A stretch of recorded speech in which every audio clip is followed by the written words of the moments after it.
Yeah, there we go. Right. Thank you so much, mate, for coming on and doing this with me, mate. I really appreciate your time.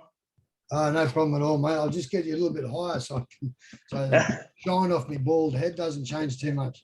No, Can it's you all hear good, me mate. all right? You want me to put my speakers on? No, you're all good, mate. You're all good. Just wait for you to set up. You're all good. Yeah, I'll get you a little bit louder. I can hear you. No, beautiful, mate. Awesome. Yeah, like I said, mate, I really appreciate your time. No problem at all. Yeah, yesterday was a bit of a sucker for both of us. We both completely forgotten. Sorry, Yeah. Yeah, I live just near the beach here on the Sunshine Coast. So I went down to the beach and completely forgot about it and then came home and started mowing the lawn. No, that's all right, mate. I wasn't until about 8:30 on my time, and I went, oh crap, I was meant to be on at 8 o'clock. So no big deal. That's it. So I'll give you a bit of a rundown, mate, of what I do with my page. So I'm promoting the game here in Perth. Yeah. Especially with the possibility of the 18th team coming up.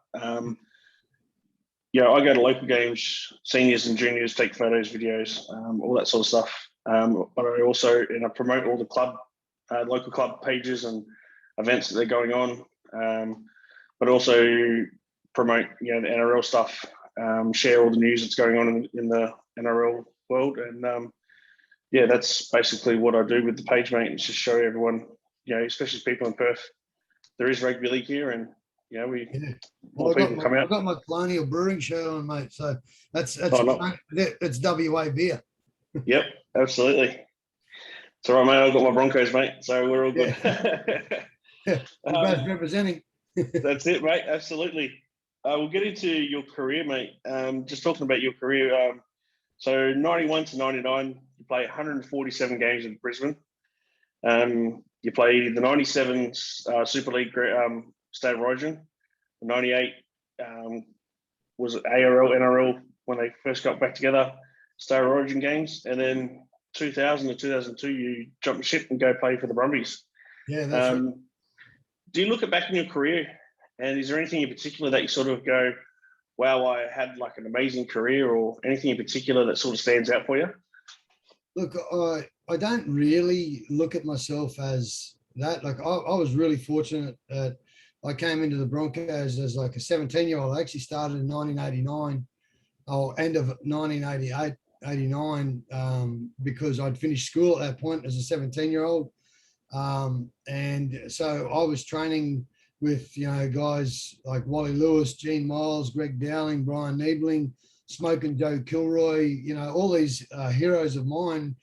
I just turned up, and then next thing, I probably didn't say a word for the first 6 months, just how daunting it was for me.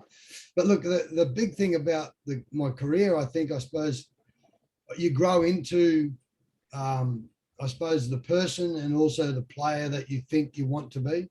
And I suppose that's what I did ultimately. And, and then obviously coming from, I just come out of a boarding school that played rugby union, which enabled me to then go back to rugby union and pretty much, relatively seamlessly go back into a top echelon team. It was funny though, to say that. Like I was with the Broncos, I was the number 55th player to play for the Broncos, and I was number 55th player to play for the Brumbies. So two horse teams and the same key number for me. So 55 is a good number for me.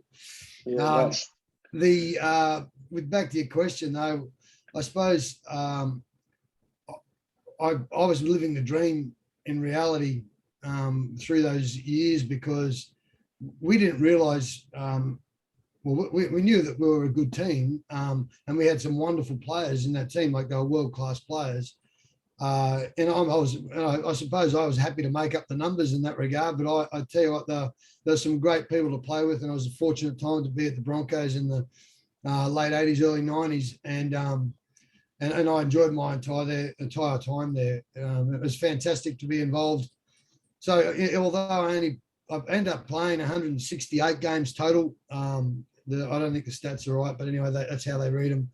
So 168 games for the Bronx, and then I ended up so the 5 state of origin, they didn't count our Super League once, so they only called it 2.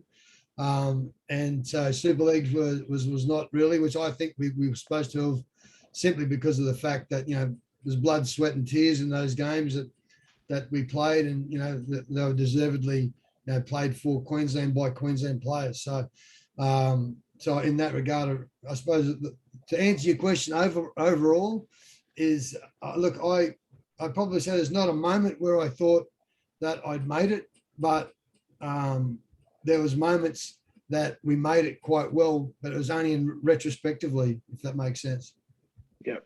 Yeah, I completely agree, mate. Yeah, like looking at your career, mate, I remember you as a young kid myself, mate, and like you had an absolute hell of a career. Like I said, like you said, 168 games for the Broncos. The Super League, I mean, that counts for me no matter what. Like you said, you blood, sweat, and tears go into it, mate. So, and then you go and try into the rugby union, and you play 30 odd games for the Brumbies, and it's a hell of a career. I mean, you've gone from winning, what did you win, 3 grand finals with the Broncos, and then you go to the Brumbies and you win another grand final there. So, yeah. I mean, that's hard for anyone to do, let alone, someone, like yourself that can go from league to union and win both grand finals. Yeah, well, and I suppose that's probably the biggest achievement in my career. But then on top of that, I came back to the Broncos as a coach, 2006, and as defense coach or assistant coach back, it was his name then, and we won another grand final in 2006. So I'm very fortunate that I've been involved with Wayne Bennett for a long period of time, and a lot to his credit. But when I did come back as a coach at the Broncos, Wayne said, well, I'll give you one story. So one of our first meetings is that I said to Wayne, what are we going to do with Lockie? His defense has been pretty ordinary. And he said, well, you're the bloody defense coach. What are you going to do with him? And I said, well, I'm playing him at fullback then, if that's the case. So no big deal. But then Lockie obviously didn't play fullback.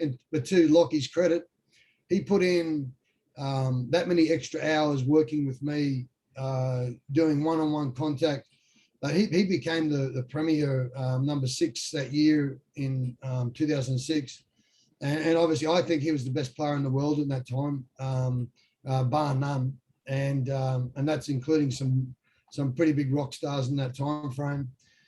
So I think real credit to him back in that day. But from Wayne's point of view, we a lot of credit goes back to him. But he let me do my job, and that's probably what that story is the epitome of. So he let me get in and do my work, and then obviously we won the grand final. So yeah. Well, I was listening to a story yesterday. I think it was Brett Morris talking about, because he'd been coached by Des Hasler, Trent Robinson, and Wayne Bennett, and he was saying that Wayne Bennett is a great people person, knows how to get the best out of your players, but he's all the tactical little nitty gritty stuff. He doesn't like doing video sessions and stuff. So he's got the right coaches to come in, and he's got the right coaching staff to come in and do all that sort of stuff. Yeah. Well, it makes sense. Like if you're not good at something, you get people in who are, and then that picks up the difference between what you're not good at. So smart by him. Yeah, absolutely. Go back to when you were a kid, mate. Who was your idol, or did you, look up to as a hero when you were a kid? And, what was the reason behind them being your hero? Look, I would say both my parents were heroes to me, and very fortunate to grow up I was the youngest of 6 kids. We didn't have a hell of a lot, but my parents provided for us very well. And I probably look back on that. They're both past now, but I look back on them as my heroes because of the fact of how they did provide for our family. And then obviously giving the character to me that I received through, their tutelage, I suppose you'd call it, and their knowledge that when I deserved when I needed a kick in the backside, they certainly gave me one. And then when I deserved a pat on the back, they gave me that as well. So Yeah, so I would definitely say my parents, and not just my dad, but my mum as well, because she was probably the most violent one, um, so to speak. So, but yeah, but both wonderful people, and obviously gave us a fantastic background, with that, which then leads into when you go into professional sport, because you've got to have that bit of I suppose I call it mongrel, bit of mongrel, but also you've got to have that tenacity to say, right, oh, well, no one's going to beat me here. Yep. Yep. And that's absolutely correct, mate. And parents are so needed in this world. Especially with young kids these days. Yeah. Yeah, I think we it's need to get them off the iPads and PlayStations and all that sort of stuff as much as I mean, I know some kids are making money out of it these days, playing those e-games and all that sort of stuff, but there's only a small percentage to do that. And, I think it's better to have face-to-face veil, even with like we're having at the moment, having a conversation one-on-one where we both learn something and both gain something out of it, as opposed to being on a computer and dealing with gamers, so to speak. yeah, absolutely. Couldn't agree more, mate. I try to restrict all my kids. I mean, I'm a father of 10 kids or 12 kids between me and my partner. So Wow. we restrict all their video time, gaming time, all that sort of stuff down. They're barely on it. Yeah, awesome. So yeah. So 92, 93, and then 97, you're playing the winning grand finals for the Broncos. Yep. And then unfortunately 98, you miss out in the grand final due to suspension, mate. How was that for you? It was gut wrenching. Yeah, it was genuinely gut wrenching. Look, I really at the time and for many years after, I didn't think I deserved the amount of time that I got. I ended up getting 3 weeks, I think. But I dived at Brett Kamali. He was the halfback for the Melbourne Storm at the time. I think it was with Melbourne. Anyway, I dived at him, and my what they said was my elbow came into contact with his neck. And look, I at the time I didn't think it did, and then even in the vision in the judiciary, I didn't think it was that bad. And to miss a grand final over something so minor, where the guy just got up and kept on playing anyway, it was hard to take. And then obviously on grand final day, when you can't run out with your teammates, for that length of time of hard work and slog that you start in November and you go all the way through to September or early October. It was very hard to take. Funnily enough, though, we played the Bulldogs in the grand final that year, 98, and Barry Ward was a back rower prop for Bulldogs as well. And both of us was suspended for the grand final. So there was a little bit of sweet commiserations. We were standing on the sideline talking to each other before the game, and basically walked away thinking, well, we're both not going to be involved, but one of us is going to walk away happy tonight, So, look, when it was all said and done, it is what it is. And, the judiciary is in place for the safety of the players.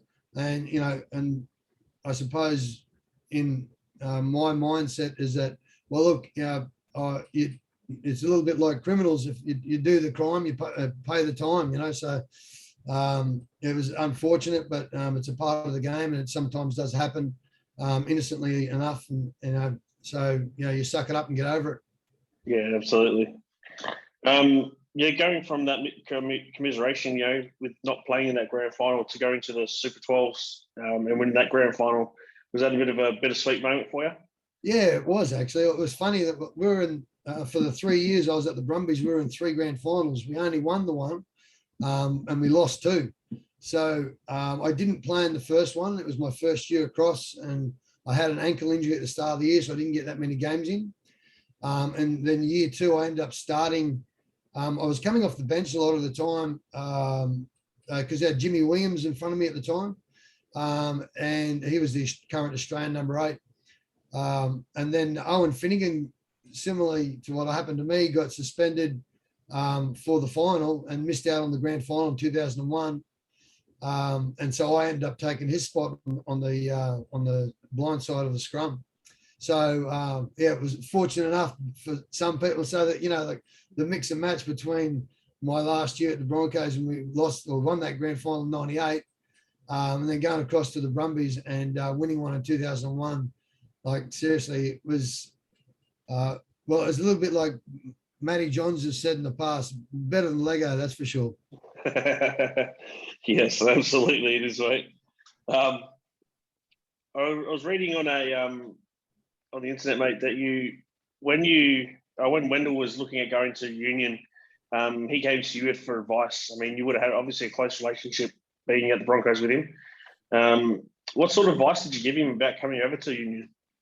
He was the biggest part was I said, go to the club that you think is going to suit you better. And at the time, the Queensland Reds weren't going well.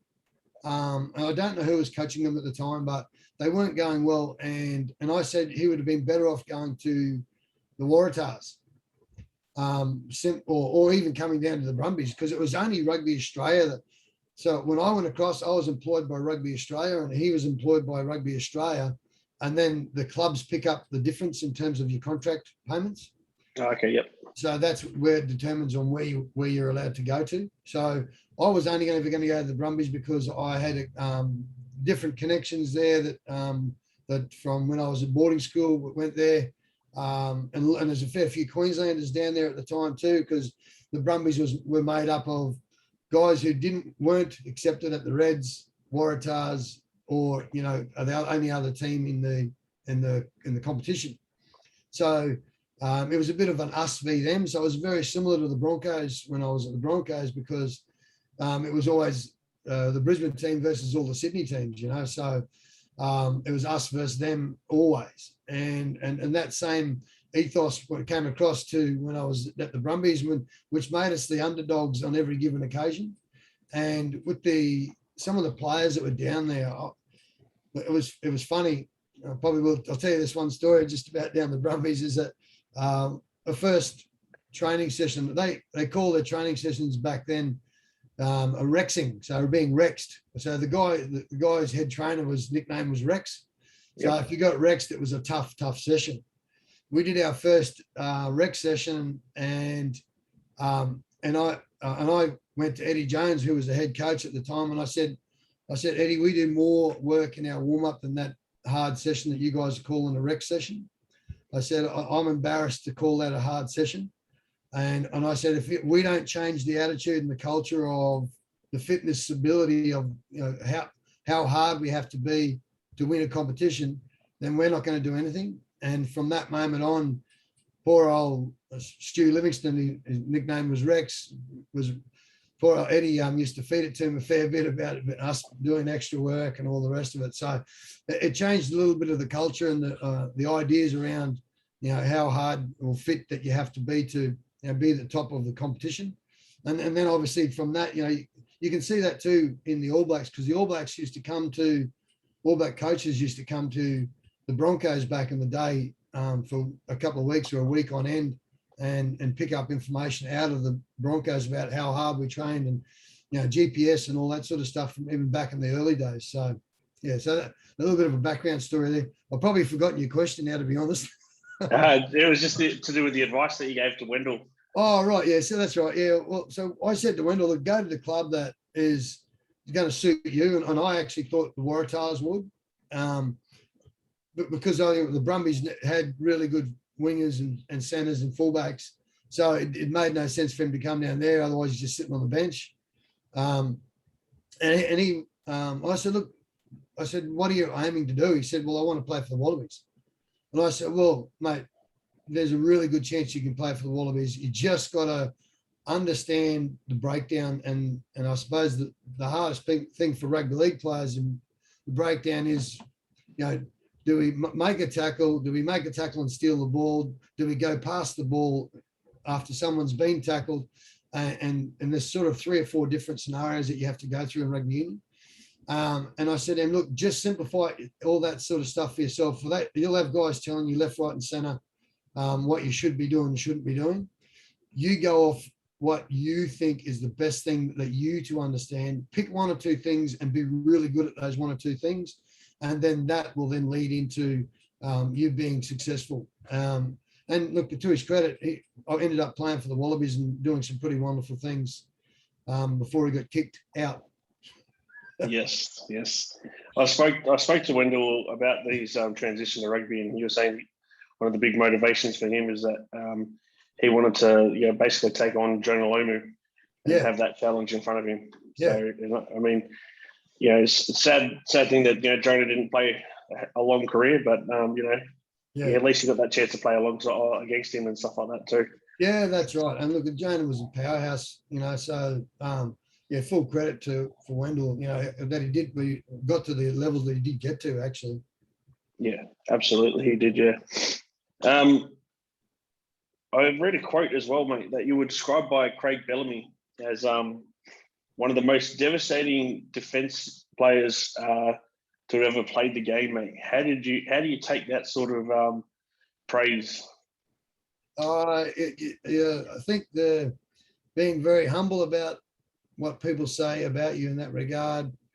Look, that was a major part of my game, and that's, I think, where I made my money, is that was my baseline for what I knew that I could do week in, week out.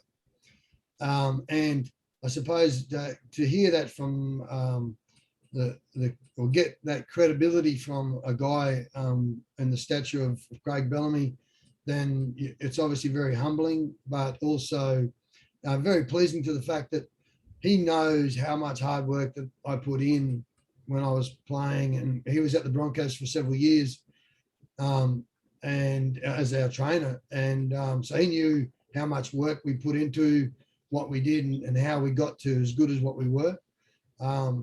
And I suppose that's just very kind of for him to say that, and greatly appreciated too. Yeah, cool. Yeah, I mean, that was one of the big things. I mean, that's why so many clubs have employed you to come be the defensive coach, mate, and it says a hell of a lot about the way you played your game back when you were playing. Yeah, thanks, mate. I appreciate that. No dramas. I just got to ask a question of when you were playing, not just in playing, but in life in general, mate. Was there like a dark time, depressive sort of time, or anything that you went through, and then like how did you get out of it? It was when my wife and I lost a child at one stage, and before prematurely, before birth. That was a really tough time for us both in our lives. And then on top of that, I suppose, trying to deal with that in a work sense as well, because you carry that around with you. Look, I think myself, I was trying to be very staunch for my partner, and obviously you don't let yourself grieve about the situation. So it was a long time. It maybe took me 8 or 9 years really to come to grips with that. But through that, we used to have a bit of a saying at the Broncos, and it used to be written on the wall there. We don't care how bad your day's been. You walk in these doors, it's 100%. And so I used to take that on board when I go to training and go, right, how I'm feeling means nothing while I'm here. And then that's the way that I ended up, ticking it over day after day after day, which then you get past the strain or stress or whatever you call it from that loss. So it's a tough time in my life, that's for sure. Yeah, absolutely. I mean, I personally know how that feels too, mate. Me and my missus had a couple of miscarriages during our time together, so it's not the best of feelings, but sometimes that's just part of life, and you got to deal with it. Do you have any advice for people that are going through similar things with that sort of stuff, mate? I mean, not just in general, but like a dark, depressive sort of time. Yeah, really. I think don't think you have to suffer alone. We were fortunate enough that we had a club pastor or priest, Father John McEwen at the Broncos at the time, and he was a power of wealth of knowledge, and just a wonderful bloke to basically have a cry on his shoulder if you needed to, so that, and I think also you've got to make sure that you talk. If you don't talk, you can really struggle. Yeah, absolutely, mate, and that's the biggest thing these days, mate, is people got to talk about it. Exactly, mate. Have you got any advice for kids, whether it be in life in general, sports coming up, that want to achieve the most that they can achieve? Look, the biggest thing, and this is from look, every guy that I ever see do or get to that professional level and be able to stay there for 10 plus years is the ones who work the hardest, not necessarily the longest, but ones who work the hardest, always and without doubt always get past whatever they need to get past, or become the player and the person that they want to be.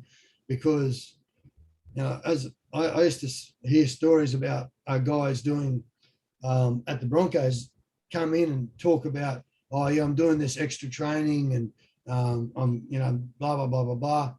But then all the rest of us who were doing that stuff anyway and not talking about it as extra training, I think those guys got the ones who spoke about it didn't really get ahead, but the ones who didn't speak about it really did get ahead, because they were going to do it anyway, no matter what anybody said to them. And it's always, I think it's always the ones who, so when everybody goes home and they're still there, or when they go home and then they do something extra to make them that next level above the guy who's next to them in the training shed, they're the ones who ultimately become the best at what they do.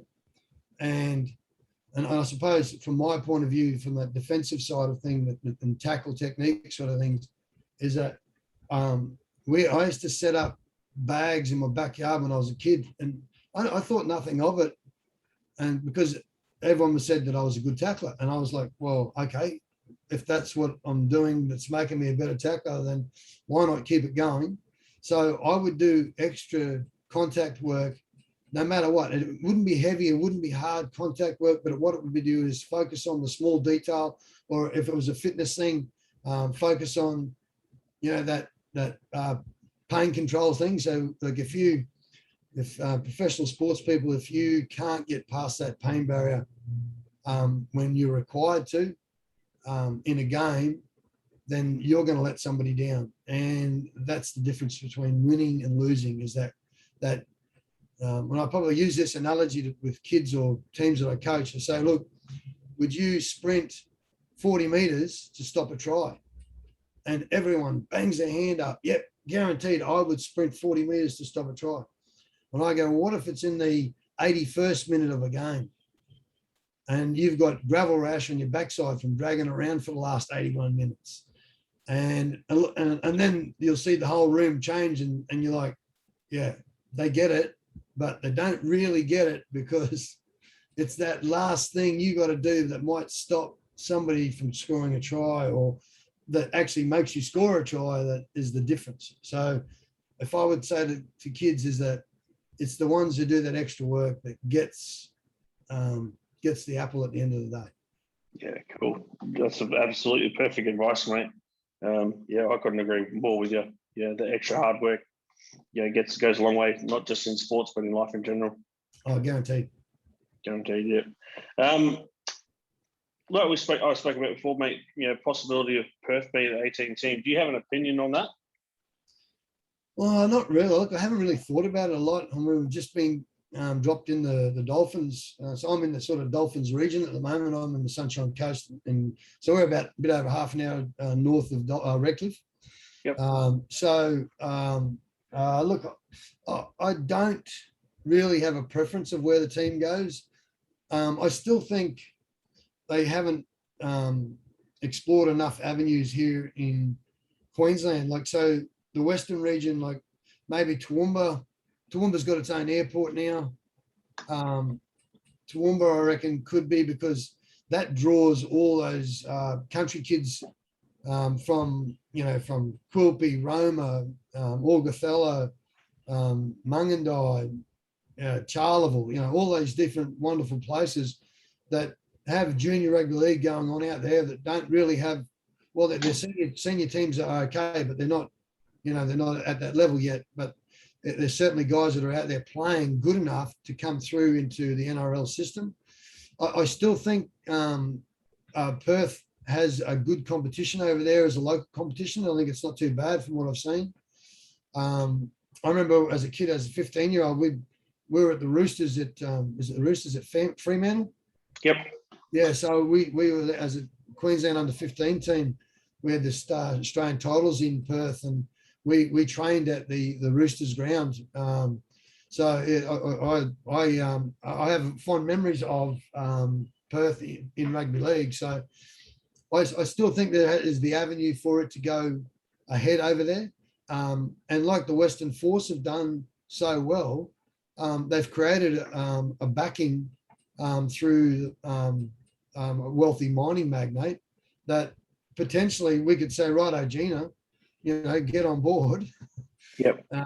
And then, then you've got two, billionaire owners that, can provide and obviously create wonderful avenues for, high quality players to either come over from the eastern states, but also create the, what do you call it? Like the academy development system that the Western Force have done over there, that then creates this fantastic community that's going to be followed forevermore. Yeah, absolutely. So I think to answer your question, really is I think Perth's a really good option. And the only thing is with distance, but we live in Australia. Like distance it shouldn't be an issue for us. Yeah. Well, I see. I've read a couple of articles and stuff. People talking about the travel being a big part of it, and I look at it and go, well, there's two AFL teams here that do it every 2 weeks. Yeah. So if there's two AFL teams here that can do it every 2 weeks, what's stopping one NRL team doing it every 2 weeks? Yeah, exactly, mate. So that's I mean, the time difference is great over here. They've got a purpose-built rectangle stadium now. Yeah. That holds awesome. 30,000 people. So yeah, it's all the stuff's here. It's just trying to convince the right people, I guess, to put in a bid and. Well, as I say, like if you got someone like Gina Reinhardt involved, that might be the way to go. Yeah, absolutely. Is there anything?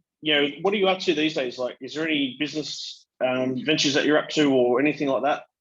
Well, look, because I was working as still as a coach in 2 years ago when COVID hit, and since that time I haven't worked in coaching or limitedly. I worked with the Broncos a little bit, and I was working with the Reds at the time, the Queensland Reds, and my old mate Brad Thorne, and so since that point in time, I've been out doing fencing contracting out west with a mate of mine, and then I've been working with my next door neighbour doing tilt panel construction on warehouses and concreting, steel fixing. So just anything to get us as a family by. So look, I'm waiting. I turned down a couple of positions of coaching, but they were overseas in rugby. And I didn't really want to travel and not be able to get home because of COVID. So now that the restrictions have been lifted, I'm certainly looking around a lot more avidly now. I have an active agent who is, I hope, busy working his backside off trying to get me a job. I'm sure he is, because I ride him if he doesn't.